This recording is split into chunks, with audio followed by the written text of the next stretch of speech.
The global geopolitical landscape has entered a state of maximum alert at the beginning of 2026. Tension between the great powers has reached a new level following explosive statements by Donald Trump regarding Greenland and the international alliance system. What we are witnessing is an aggressive reconfiguration of foreign relations, where diplomacy appears to have been replaced by the imposition of personal and economic interests. China has spared no words in demonstrating its irritation. Wang Jikun, spokesperson for the Chinese Ministry of Foreign Affairs, issued a blunt statement directed at the White House. Beijing accuses Donald Trump of using the Chinese threat as a smokescreen, an unfounded pretext to mask private gain objectives. China emphasizes that the international order must be based on the United Nations Charter and refuses to be the scapegoat for American atrocities and territorial ambitions. Experts suggest that Beijing's response will not be through weapons, but rather through economic suffocation, utilizing sanctions that could place the United States economy in an unprecedented state of social alert. Meanwhile, on the European continent, the mood is one of retaliation. French President Emmanuel Macron is leading a front of opposition to the new tariffs imposed by Trump, which have jumped from 10 to 25% in just a few months. Macron has used social media to mock the American stance and has called for an emergency G7 meeting. The objective is clear: to discuss how Europe can react economically. However, the European bloc faces a dilemma.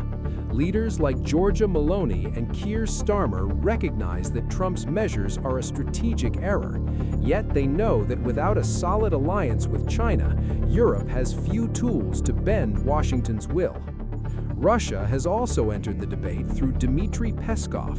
The Kremlin spokesperson stated that a possible annexation of Greenland by the United States would indeed be a milestone in world history, but warned that it represents nothing positive for the planet.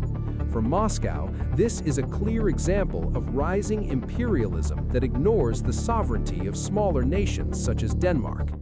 Perhaps the most surprising point of this crisis is Donald Trump's personal stance.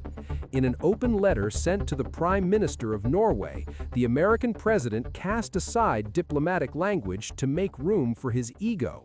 Trump declared that since the Norwegian committee refused to grant him the Nobel Peace Prize, despite his claims of having prevented more than 8 wars, he no longer feels obligated to seek peaceful solutions.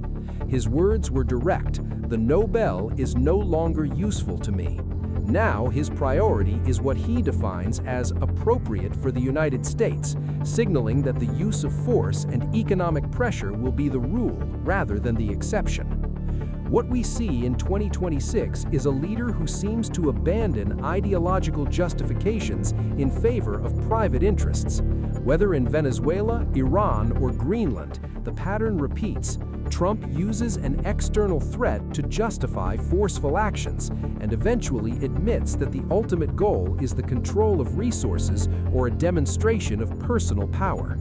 With NATO on high alert and economic powers arming themselves for a trade war, the world waits to see if international institutions will still have the strength to contain this escalation, or if we will enter a new era of global authoritarianism.